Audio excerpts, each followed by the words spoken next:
চাটমোহরের cinema hall বন্ধ নিয়ে অনেক কথাই বলা যাবে, তবে একটা আমার ব্যক্তিগত পর্যায়ের একটা অনুভূতি বলি। 2019 সালে নিয়ামুল মুক্তার কাঠবিড়ালি সিনেমাটি যখন মুক্তির প্রতীক্ষায় ছিল, তখন মুক্তির জন্য নিয়ামুল মুক্তা বেছে নিয়েছিলেন চাটমোহরে একটি সিনেমা হল। সেই অনুযায়ী কাগজের পত্রে সিনেমা হলটির নামও দেওয়া হয়েছিল, কিন্তু যখন সিনেমাটির প্রিমিয়ার শোটা চাটমোহরে হবে, ঠিক তার আগ মুহূর্তে দেখা গেল সিনেমা হলটির সকল মেশিনপত্র বিক্রি করে দিয়েছে এবং সেটা কার্যত একটা ফ্যাক্টরিতে পরিণত হয়েছে। চাটমোহরে যদি সেই সময় সিনেমা হলটি থাকতো, তাহলে একটি সিনেমার প্রিমিয়ার শো হওয়াটা এটা বোধহয় চাটমোহরবাসীর জন্য সম্মানের একটা কারণ হতো। আমরা সিনেমা হল বন্ধের কারণে সেই মর্যাদা থেকে বঞ্চিত হয়েছি।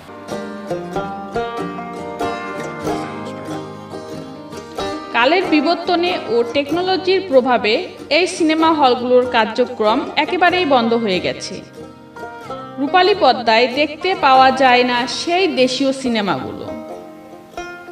সিনেমা হলগুলো এখন ব্যবহার করা হচ্ছে গুদাম ও ইন্ডাস্ট্রি হিসেবে।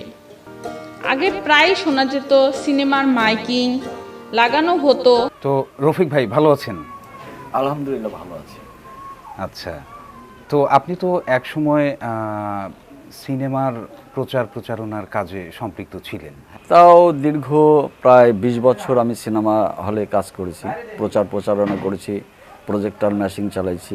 ওই সময় সিনেমা হলগুলো খুব জাঁকজমক চলতো, মনের আনন্দে আমি এই কাজগুলো করতাম, খুব মজা পেতাম, বা প্রায় সময় সিনেমা হলেই থাকতাম। যেমন আমি সিনেমা হলে চাকরি করতে যেয়ে আমি যখন ওই সময় প্রচারে বেরোইছি, তখন দেখা যাচ্ছে লিফলেট নেওয়ার জন্যে অনেক বড় বড় ছেলেমেয়েরাও অনেক সময় হাত পা দিচ্ছে লিফলেট নেওয়ার জন্যে। আমি তখন লিফলেট দিয়েছি খুব আনন্দের সঙ্গে। রাস্তার দুপাশ থেকেই অনেকেই বাহবা দিছে বা উৎসাহিত করেছে আমাকে, এবং পোস্টার নেছে, ভাই একটা পোস্টার দেন রফিক ভাই। তখন আমি পোস্টার দিয়েছি। যেমন আমি বেদের মেয়ে জ্যোৎস্না ছবির প্রচার করছিলাম। বিখ্যাত একটি ছবি, হ্যাঁ, যেটা আমার জানা মতে এখনো এইটা হ্যাঁ, তা আমি এইভাবে বলতাম, বেদের মেয়ে জ্যোৎস্নালু জ্যোৎস্না, তোরে নিয়ে কত সমালোচনা, লোকে বলে এমন ছবি নাকি হয় না। বেদের মেয়ে জ্যোৎস্না, বেদের মেয়ে জ্যোৎস্না থাকে লক্ষার পারে, ওদিকে রাজকুমার থাকে রাজপ্রসাদে। একদিন বেদের মেয়ে জ্যোৎস্না যায় রাজপ্রসাদে, সাপের খেলা নিয়ে, বেদের খেলা নিয়ে। খেলা দেখিয়ে রানীমার মন সন্তুষ্ট করে যখন বস্তিতে ফিরছিল, তখনই আক্রমণ হয় কালো দ্বারা, দুষ্কৃতী দ্বারা উদ্ধার করে রাজকুমার। এভাবেই পরিচয় হয় রাজকুমারের সঙ্গে বেদের মেয়ে জ্যোৎস্নার।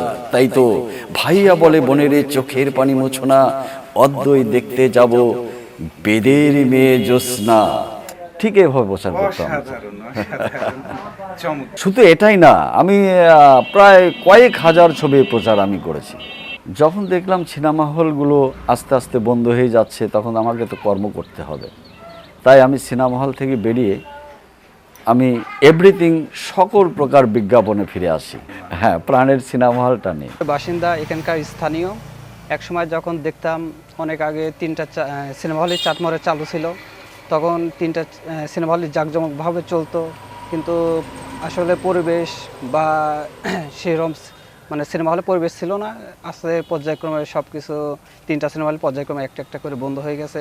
আজ চাটমোহরে বিনোদনের কোনো জায়গা নেই। আসলে চাটমোহরে ভালো একটা সিনেপ্লেক্স হলে পরে হয়তো বা আমার বিশ্বাস চলবে। যুগের হিসেবে তাল মিলিয়ে সিনেপ্লেক্স পরিবেশ ভালো করলে অবশ্যই চলবে।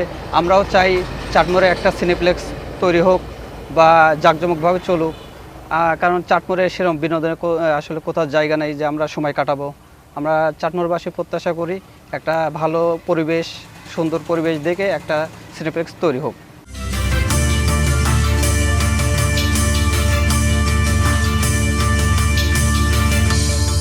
দর্পণ টিভি, এই সময়ের প্রতিবিম্ব।